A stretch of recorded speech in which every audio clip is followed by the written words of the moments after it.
Saat sampai di rumahnya Aziz dan melihat kondisinya Aziz, Pak Rohim yang orangnya humoris tiba-tiba wajahnya berubah. Pak Rohim menunjukkan wajah yang sangat cemas. Assalamualaikum warahmatullahi wabarakatuh. Balik lagi teman-teman ke channel Jagateng Lelembut. Apa kabar kalian semua? Semoga kalian semua yang menonton video ini, setia di channel ini, selalu ditambah rezekinya oleh Allah Subhanahu wa Ta'ala, dilancarkan rezekinya, dipermudah segala urusannya, dan yang satu lagi, semoga kita semua dijauhkan dari segala mara bahaya ataupun musibah yang akan menimpa diri kita semua. Dan buat sahabat yang lain yang saat ini mungkin terkena musibah, mari kita doakan agar mereka semua diberi kesabaran yang luar biasa dari Allah Subhanahu wa Ta'ala.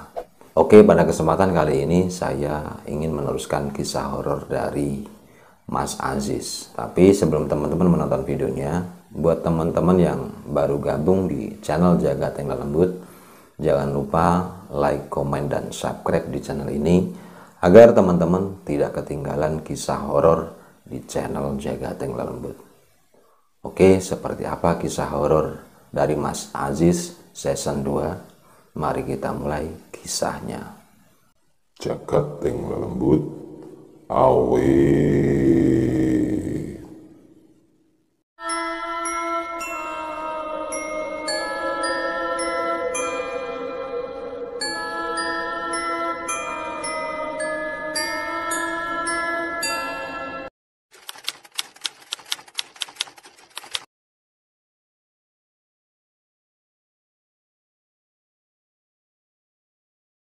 Sekitar 5 bulan setelah kejadian itu, memang mereka berdua, Aziz dan Anjani, menjalani hidup rumah tangganya sangat bahagia lagi. Aziz mengelola tokonya seperti biasanya lagi. Nah, saat itu mesin fotokopinya Aziz ini tiba-tiba mati. Akhirnya Aziz pun membongkar mesin fotokopinya. Nah, saat itu Aziz sedang mengotak-atik mesin fotokopinya sambil jongkok. Nah, saat Aziz ini mau berdiri, dia mau ngambil obeng, tiba-tiba pinggangnya terasa sangat sakit sekali, dan Aziz juga merasa pinggangnya sangat panas. Aziz pun tetap berusaha mencoba untuk berdiri, tapi semakin dipaksa untuk berdiri, Aziz merasa pinggangnya semakin sakit. Karena Aziz merasa sudah tidak bisa menahan rasa sakit pada pinggangnya, Aziz pun langsung menjatuhkan dirinya ke belakang. Dia seperti orang rebahan. Nah, saat itu karena Aziz tidak bisa berbuat apa-apa, Aziz pun langsung mengambil HP-nya yang berada di saku celananya. Aziz saat itu langsung menelpon istrinya, itu Anjani, untuk menyuruh Anjani meminta tolong kepada bapaknya untuk menjemput Aziz ke tokonya, karena Aziz tidak bisa berdiri. Karena Anjani mendengar kalau suaminya sakit tiba-tiba, Anjani ini langsung tanpa pikir panjang langsung menutup HP-nya, langsung pergi ke rumah mertuanya. Setelah sampai di rumah bapaknya Aziz, Anjani langsung meminta tolong sama bapaknya dan memberitahu bapaknya kalau Aziz sakit di tokonya. Terus Aziz tidak bisa berbuat apa-apa atau tidak bisa berdiri. Anjani juga meminta tolong sama bapaknya atau mertuanya untuk secepatnya pergi ke tokonya Aziz. Setelah itu bapaknya Aziz pun langsung pergi ke tokonya Aziz dengan mobilnya Aziz. Saat sampai di tokonya Aziz, bapaknya Aziz ini kaget karena bapaknya Aziz melihat Aziz yang tergeletak nggak bisa apa-apa di dalam tokonya Aziz. Saat melihat Aziz seperti itu, bapaknya Aziz pun langsung membangunkan Aziz sambil memapah Aziz untuk membawa Aziz masuk ke dalam mobil. Nah, saat Aziz sudah masuk ke dalam mobil, Aziz ini ditanya sama bapaknya, kenapa kok dia bisa seperti itu?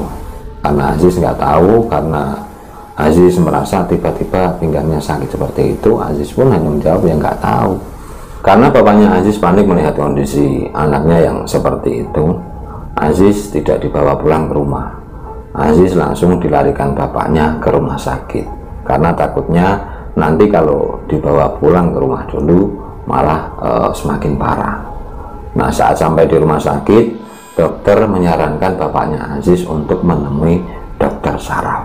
Setelah bapaknya Aziz bertemu dengan dokter saraf, sang dokter menyatakan kemungkinan Aziz sarafnya kejepit.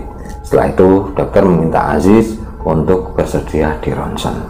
Di sore harinya Aziz pun di ronsen sama dokter. Setelah selesai di ronsen, Aziz disuruh pulang saja sama Pak Dokter. Aziz dikasih obat jalan sama dokter. Setelah selesai dikasih obat, Aziz pun dibawa pulang sama bapaknya. Sekitar 5 hari, bapaknya Aziz mendapat telepon dari rumah sakit dan disuruh mengambil hasil ronsennya Aziz. Nah, saat sampai di rumah sakit, dokter menyatakan kalau sarafnya Aziz ini normal semua, baik semua, dan semua tulangnya Aziz juga nggak ada masalah. Dokter sendiri saat itu juga bingung. Akhirnya bapaknya Aziz pun meminta tolong sama dokter untuk bersedia meronsen Aziz untuk yang kedua kalinya, dan dokter saat itu bersedia meronsen Aziz untuk yang kedua kali. Di keesokan harinya Aziz pun dibawa bapaknya lagi ke rumah sakit untuk menjalani ronsen yang kedua. Nah, setelah selesai ronsen, Aziz dibawa pulang lagi, dan 5 hari kemudian bapaknya Aziz pergi ke rumah sakit lagi dan mengambil hasil ronsennya. Nah, saat itu dokter menyatakan kalau di dalam sarafnya Aziz ada satu benda kecil yang seperti benjolan. Dokter juga memberi penjelasan mungkin itu adalah darah yang menggumpal pada saraf di pinggangnya Aziz, dan dokter juga meminta sama bapaknya Aziz untuk bersedia mengantarkan Aziz terapi ke rumah sakit setiap 1 minggu sekali. Karena dokter sudah menjelaskan penyebab sakitnya Aziz, bapaknya Aziz pun menyetujui saran dari dokter. Jadi Aziz setiap 1 minggu sekali pasti dibawa bapaknya ke rumah sakit untuk menjalani terapi. Aziz dan bapaknya tidak pernah berpikir ke arah gaib, karena Aziz sendiri tidak merasakan ada gangguan dari bangsa gaib. Jadi saat itu Aziz ikhtiarnya ya cuma ke dokter. Singkat cerita, sekitar 6 bulan Aziz menjalani terapi di rumah sakit. Aziz tidak menunjukkan perkembangan membaik sama sekali, dan bapaknya Aziz juga sudah mulai menjual harta bendanya yang ada di rumah. Mobilnya Aziz pun juga sudah terjual untuk berobatnya Aziz dan kebutuhan rumahnya Aziz. Karena bapaknya Aziz ini bingung kenapa kok Aziz sudah terapi 6 bulan nggak ada perkembangan sama sekali. Bapaknya Aziz ini menemui dokternya lagi dan meminta dokter untuk meronsen Aziz lagi, karena bapaknya Aziz ini ingin melihat apakah benjolan pada sarafnya Aziz itu sudah mengecil apa belum. Dan saat dokter sudah mendapat hasil ronsennya, dokter ini bingung, karena dokter melihat semua hasil ronsennya Aziz menjadi putih, tidak ada gambar tulang sama sekali. Karena dokter melihat tanda-tanda yang tidak beres, akhirnya dokter pun menyampaikan kepada bapaknya Aziz kalau mungkin penyakitnya Aziz ini ada yang tidak beres atau ada penyebab yang lain. Dan dokter saat itu juga memberi solusi sama bapaknya Aziz untuk bapaknya Aziz juga meminta doa sama orang tua atau sosok kiai.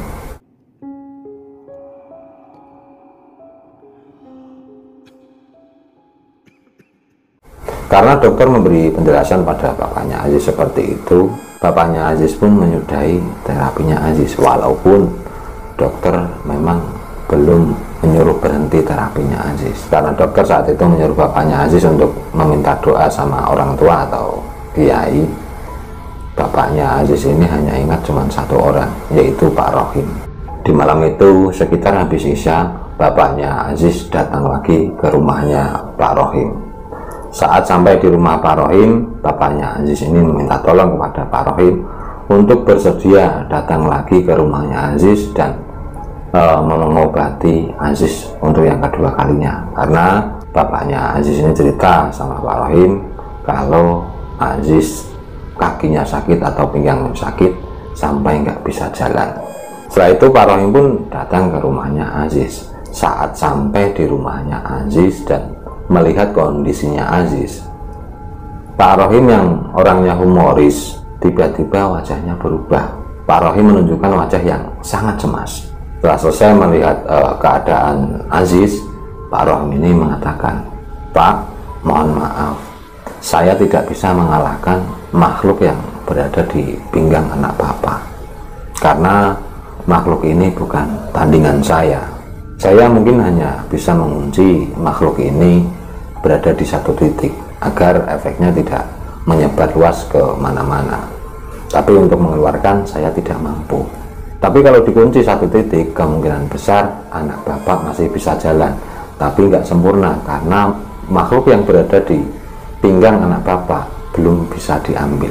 Setelah itu bapaknya Aziz pun tanya lagi, "Lah terus orang yang bisa mengambil makhluk yang berada di pinggang anak saya itu siapa, Pak?"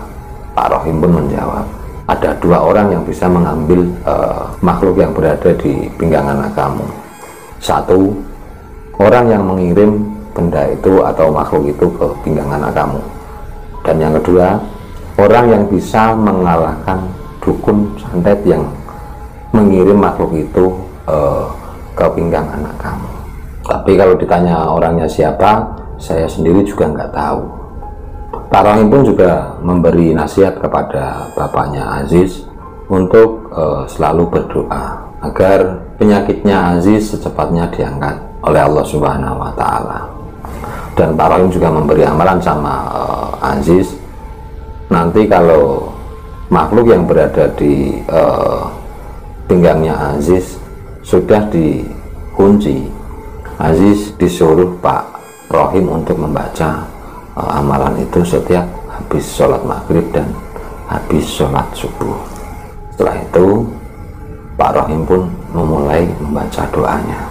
Nah, saat Pak Rohim membaca doa itu, Aziz merasa dari ujung kaki sampai ke ujung kepalanya, Aziz merasa badannya itu sangat panas semua. Terus Aziz juga sedikit melihat Pak Rohim nafasnya seperti tak nganga. Terus saat Pak Rohim menyentuh atau mengunci makhluk yang berada di tubuhnya atau di pinggangnya Aziz, Aziz merasa seperti mau pingsan. Jadi panasnya itu seperti dikumpulkan ke pinggangnya Aziz semua. Saking panasnya Aziz hampir pingsan. Tapi alhamdulillahnya Aziz bisa menahan agar Aziz sendiri tidak pingsan. Nah, setelah selesai makhluk itu dikunci di pinggangnya Aziz, Aziz melihat Pak Rohim langsung mengeluarkan darah dari hidungnya. Dan setelah Pak Rohim mengunci makhluk itu, Pak Rohim langsung jatuh lemas. Sekitar 5 menit Pak Rohim istirahat setelah mengobati atau mengunci makhluk yang ada di pinggangnya Aziz. Pak Rohim pun memberi pesan sama Aziz agar jangan melupakan amalan-amalan itu. Terus Pak Rohim juga memberi pesan, nanti setelah malam ini kalau Aziz sering melihat makhluk gaib yang seliwar-seliwer, Aziz disuruh Pak Rohim agar Aziz sendiri tidak takut. Setelah Pak Rohim memberi pesan seperti itu, Pak Rohim pun menyuruh Aziz untuk berdiri. Dan apa yang terjadi?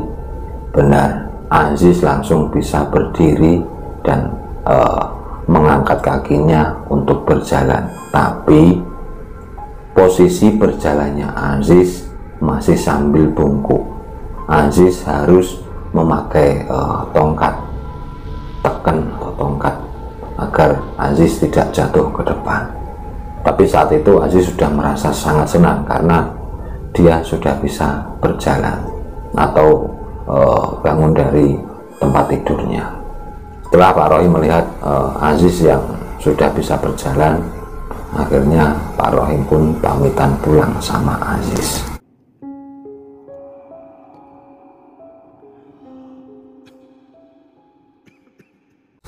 Singkat cerita, sekitar 8 bulan Aziz masih sakit seperti itu, dan Aziz nggak bisa kerja sama sekali.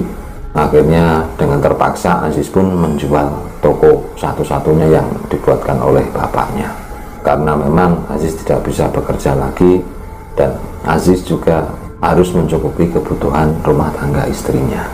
Akhirnya tokonya Aziz pun dijual. Aziz juga tidak putus asa. Aziz dan bapaknya Aziz ini setiap mendengar ada tabib yang dogdeng atau terkenal, bapaknya Aziz ini langsung menemui tabib itu, karena bapaknya Aziz sendiri saat itu juga sudah habis-habisan dan semuanya harta bendanya ya sudah dijual untuk mengobati Aziz. Yang tersisa dari harta bapaknya Aziz ya cuma tinggal satu, yaitu sawah. Tapi saat itu bapaknya Aziz juga ngomong sama Aziz kalau sawahnya mau dijual untuk biaya pengobatannya Aziz, tapi Aziz melarang. Saat itu Aziz hanya berpasrah sambil berusaha, di mana ada tempat terapi pasti dia datangi, tapi tidak menggunakan uang, karena semuanya yang dia punya atau semua yang Aziz punya dan bapaknya punya sudah habis, jadi tinggal satu sawah itu. Dan Aziz saat itu melarang bapaknya untuk menjual sawahnya.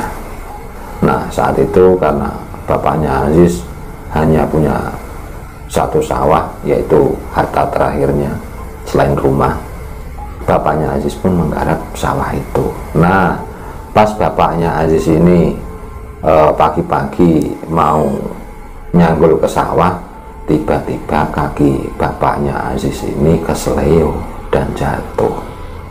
Tapi nggak separah Aziz. Bapaknya Aziz masih bisa jalan dan pulang sampai rumah. Nah karena bapaknya Aziz ini merasa kakinya masih sakit karena kesleo, akhirnya bapaknya Aziz pun datang ke salah satu dukun urut di kampungnya Aziz. Nah saat bapaknya Aziz ini diurut, sambil ngobrol-ngobrol, bapaknya Aziz ini cerita sama dukun itu kalau anaknya sendiri juga sakit tapi kok nggak sembuh-sembuh. Mendengar cerita dari bapaknya Aziz, Mbah Dukun pun memberi saran sama bapaknya Aziz. Dia memberi saran untuk bersedia mengantarkan Aziz ke salah satu orang pintar, dan orang pintar itu masih muda. Mbah Dukun juga memberitahu kalau jarak rumahnya dari rumahnya Aziz harus melewati 5 desa. Karena bapaknya Aziz saat itu sudah sedikit putus asa, bapaknya Aziz saat itu pun hanya menjawab, "Alah mbah, kok yang ngobati itu anak muda, yang katanya sudah dogdeng saja masih nggak bisa kok, apalagi yang masih muda, itu paling ya cuma cari duit." Mendengar jawaban dari bapaknya Aziz, Mbah Dukun itu langsung menjawab, "Enggak kok, anak muda itu enggak minta bayaran atau tanpa pamrih. Kalau kamu datangnya memang nggak punya apa-apa, pasti juga diterima." Karena dukun urut itu mengatakan seperti itu, bapaknya Aziz ini sedikit penasaran. Bapaknya Aziz pun menanyakan siapa nama pemuda itu, dan sebut saja namanya Mas Pipin. Bapaknya Aziz juga tanya lagi sama Mbah Dukun tentang kerjaannya Mas Pipin. Apa kerjaannya Pipin kok sampai seikhlas itu, terus sampai nggak terlalu mementingkan bayaran? Dan Mbah Dukun itu menjawab kalau dia kerjaannya itu hanya seorang penjual gorengan.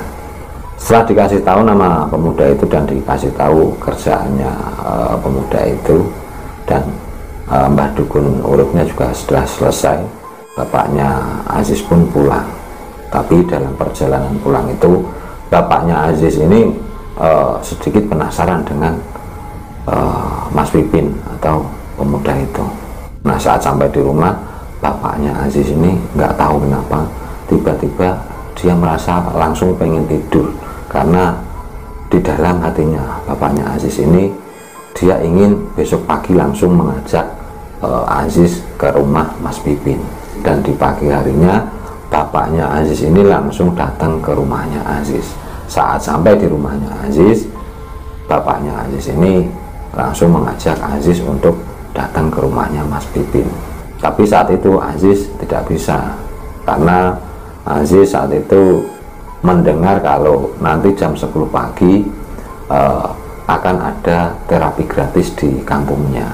Karena Aziz tidak bisa, bapaknya pun tanya lagi, tapi kalau nanti sore bisa nggak? Dan Aziz menjawab, ya bisa Pak.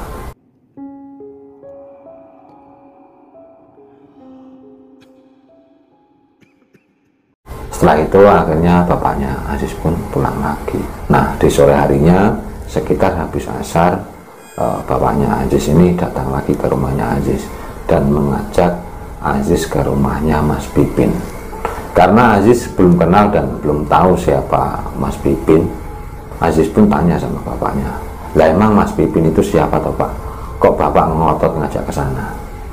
Bapaknya Aziz ini menjawab, kalau Mas Pipin itu penjual gorengan. Aziz ini bingung, loh ngapain kok harus jauh-jauh beli gorengan, harus melewati 5 desa.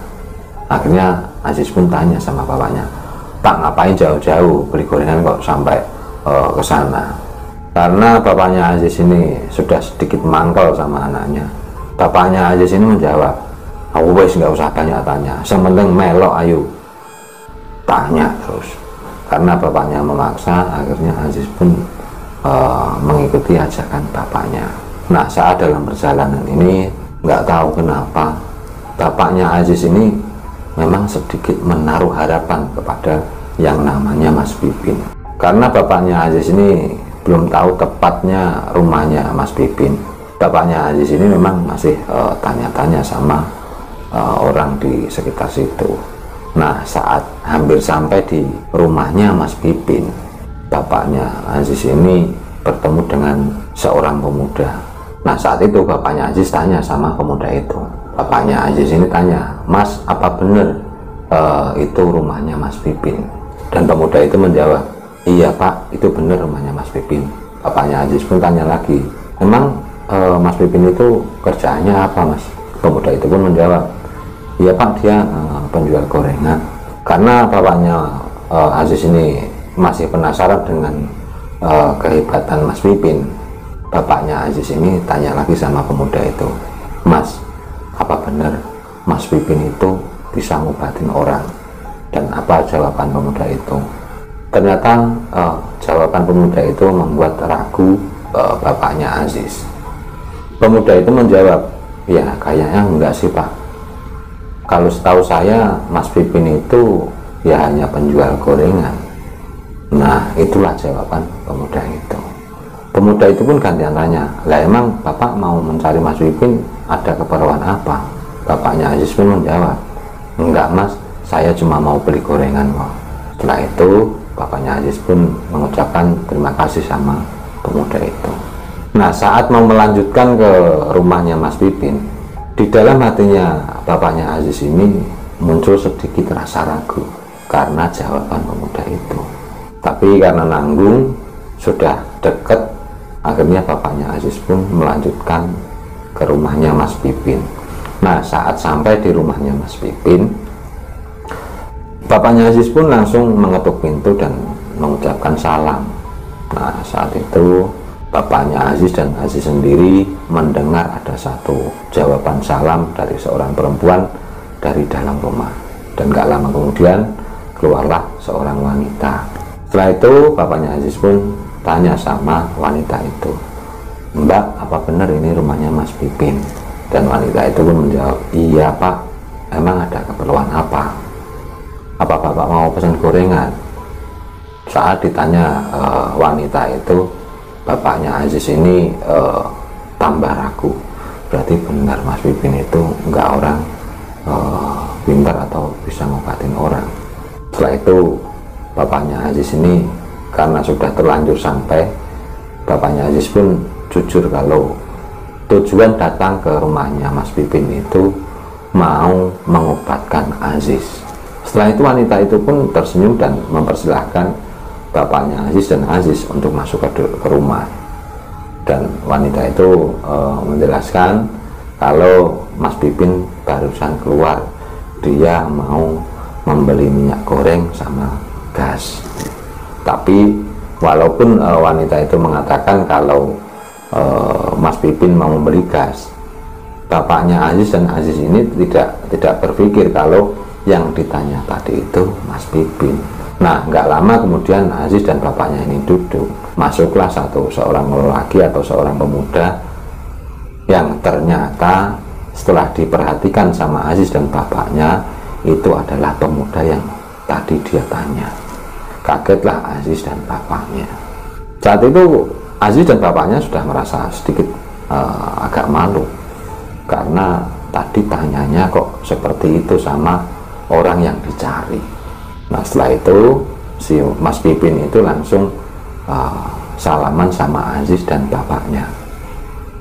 Nah, bapaknya ini walaupun menahan rasa malu, bapaknya Aziz juga tanya, "Mas, kenapa kok tadi Mas nggak bilang kalau masnya Mas Pipin?"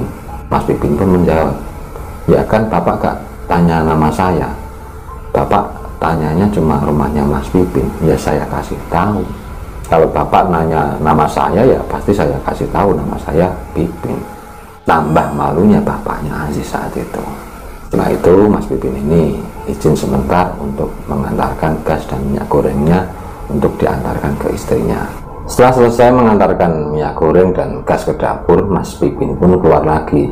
Setelah itu Mas Pipin duduk dan tanya sama Aziz dan bapaknya tentang apa tujuannya Aziz dan bapaknya ke rumahnya Mas Pipin.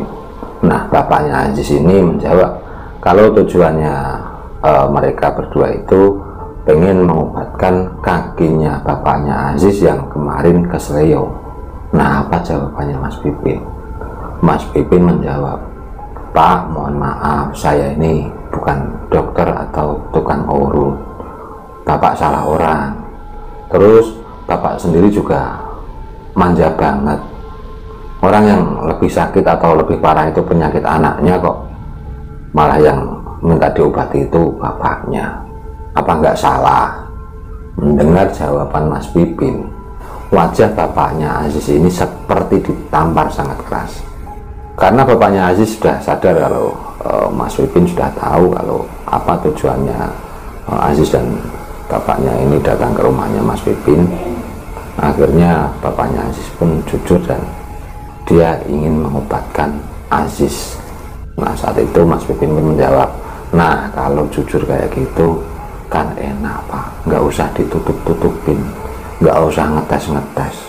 Ngapain ngetes-ngetes?"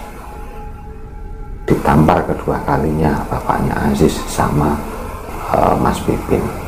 Setelah itu Mas Pipin pun menyambung kata-katanya dan mengatakan sama Aziz, "Mas, masa punggungnya sakit? Perasaan nggak sakit kok." Aziz pun menjawab, "Iya Mas, punggung saya sakit. Udah lama Mas, tolong obatin saya." Dan Mas Pipin saat itu menjawab, "Ah, nggak sakit kok Mas, coba sekarang berdiri." Karena Aziz disuruh Mas Pipin berdiri, Aziz pun nggak nolak. Dia langsung mengikuti apa yang dikatakan Mas Pipin, dan seketika itu Aziz langsung berdiri. Dan apa yang terjadi? Aziz punggungnya langsung sehat atau nggak sakit lagi. Tapi pas saat Aziz ini berdiri, jatuhlah satu benda seperti batu dari belakang atau dari punggungnya Aziz. Batu itu jatuh ke kursi yang terbuat dari kayu di rumahnya Mas Pipin. Bapaknya Aziz ini kaget karena tiba-tiba seketika itu juga Aziz langsung sembuh. Dan kaget yang kedua, pas Aziz ini berdiri, bapaknya Aziz ini melihat ada batu yang jatuh dari punggungnya Aziz. Karena bapaknya Aziz melihat Aziz seketika itu juga langsung sembuh, bapaknya Aziz mengatakan kalau sangat berterima kasih kepada Mas Pipin, dan bapaknya Aziz juga meminta maaf karena bapaknya Aziz pernah sedikit menyepelekan Mas Pipin. Dan jawabannya Mas Pipin juga nyeleneh lagi, "Ya anak muda ya biasa disepelekan loh Pak, itu udah biasa. Ya sekarang kan anaknya Bapak sudah sembuh. Nah, gimana, mau nginep di sini apa mau pulang?" Tanpa sengaja ternyata Mas Pipin ini malah menyuruh pulang. Karena Mas Pipin sudah bilang seperti itu, bapaknya Aziz pun nggak berani mempunyai rasa marah lagi di dalam hatinya. Walaupun kata-kata Mas Pipin itu langsung ngena ke bapaknya Aziz ini udah nggak berani marah-marah lagi atau mempunyai rasa yang kurang baik lagi dengan Mas Pipin, karena Mas Pipin sudah bilang seperti itu. Nggak lama juga bapaknya Aziz pun pamitan pulang sama Mas Pipin. Setelah itu bapaknya Aziz pun mengeluarkan amplop dari sakunya, dan apa jawabannya Mas Pipin? Pak, nggak usah ngeluarin amplop, gorengan saya belum matang, udah kalau mau pulang aja sekarang. Tapi saya pesan tolong diam saja. Betapa kagumnya bapaknya Aziz saat mendengar kata-kata Mas Pipin. Dan setelah itu akhirnya bapaknya Aziz pun pulang. Saat di dalam perjalanan, Aziz dan bapaknya ini sama-sama diem, karena mereka berdua ini sangat bingung. Masa cuman segitu aja, cuman ngobrol saja bisa keluar apa yang berada di tubuhnya Aziz. Dan setelah diobati sama Mas Pipin, Aziz pun bisa sembuh sampai sekarang, dan Aziz bangkit lagi untuk mengelola atau membuat usaha lagi. Tapi setelah kesembuhan Aziz berobat dari Mas Pipin sekitar 2 bulan, memang Aziz mendapat kabar kabur dari temannya kalau Desi sakit jiwa. Tapi untuk kebenarannya apakah Desi memang gila atau enggaknya, Aziz sendiri tidak bisa memastikan. Toh kalaupun itu benar, saat itu memang Aziz mendoakan semoga Desi bisa secepatnya sembuh. Terus kalau memang penyakit yang dialami Aziz kemarin adalah guna-guna dari Desi, Aziz mendoakan semoga Allah mengampuni Desi dan Desi sendiri bisa secepatnya taubat. Dan mungkin cukup sekian dulu kisah horor dari Mas Aziz. Mungkin ada hal yang bisa kita petik dari kisahnya Mas Aziz, yaitu kalaupun kita sakit hati dengan orang yang kita sayangi atau kita cintai, jangan sampai mata hati kita dibutakan oleh cinta. Karena seketika mata hati kita sudah dibutakan oleh cinta, mungkin setanlah yang akan membimbing jalan kita. Mungkin cukup sekian dulu kisah horor dari channel Jagat Ing Lelembut. Banyak salah saat bertutur kata, mohon maafkan. Sedikit pesan dari channel Jagat Ing Lelembut, perkuat imanmu agar tidak mudah lengah dari godaan setan. Mungkin cukup sekian dulu kisah horor dari channel Jagat Ing Lelembut. Assalamualaikum, salam Jagat Ing Lelembut.